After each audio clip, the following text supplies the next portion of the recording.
ചില മക്കൾക്ക് വാപ്പാനോട് ഇഷ്ടമില്ല, ഉമ്മാക്ക് മാത്രമാണ് ഇഷ്ടം. ചില മക്കൾക്ക് വാപ്പയോട് ഇഷ്ടമില്ല, ഉമ്മയോട് മാത്രമാണ് ഇഷ്ടം. ഇവിടെ പാടില്ല, വാപ്പയോടും ഉമ്മയോടും ഒരുപോലെ ഇഷ്ടം ഉണ്ടാകണം. ബഹുമാനപ്പെട്ട സയ്യിദ് ബിൻ അസ്ലമ തങ്ങൾ ചോദിക്കുന്നുണ്ട്, സഹാബ, നിങ്ങളുടെ ഉമ്മമാര് നിങ്ങളെ എത്ര കൊല്ലമാണ് ഗർഭം ചുമന്നത്? നിങ്ങളുടെ ഉമ്മമാര് നിങ്ങളെ എത്ര കൊല്ലമാണ് ഗർഭം ചുമന്നത്? ആ സമയത്ത് എന്റെ പ്രിയപ്പെട്ട സഹോദരങ്ങളെ സഹാബത്ത് പറഞ്ഞു 9.5 മാസം. ഉടൻ തന്നെ സയ്യിദ് ബിൻ അസ്ലമ തങ്ങൾ ചോദിച്ചു, നിങ്ങളുടെ വാപ്പമാര് നിങ്ങളെ എത്ര മാസമാണ് ഗർഭം ചുമക്കണേ? സഹാബത്ത് ചിരിച്ചിട്ട് ചോദിച്ചു, തങ്ങൾ എങ്ങനെ വാപ്പമാര് ഗർഭം ചുമക്കണേ? ഉടൻ തന്നെ തങ്ങൾ പറയാ, സയ്യിദ് ബിൻ അസ്ലമ തങ്ങൾ പറയാ, 9.5 മാസം നിന്റെ ഉമ്മ ഗർഭം ചുമന്ന് ദുനിയാവിലേക്ക് കൊണ്ട് തള്ളിയിട്ട് കഴിഞ്ഞാൽ പിന്നെ നിനക്ക് പ്രായപൂർത്തിയാകണത് വരെ നിന്നെ ഗർഭം ചുമന്ന് തലയിൽ കൊണ്ട് നടക്കണത് നിന്റെ പ്രിയപ്പെട്ട ഉപ്പയാണെന്ന് ബഹുമാനപ്പെട്ട സയ്യിദ് ബിൻ അസ്ലമ റളിയല്ലാഹു അൻഹു.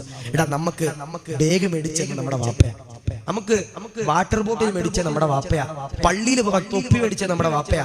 എടാ, നീ കാലിൽ അഹങ്കരിച്ചിട്ടോട് നടക്കാൻ അഡിഡാസിന്റെ ഷൂ ഉണ്ട്, അത് മേടിച്ച നിന്റെ വാപ്പയാ.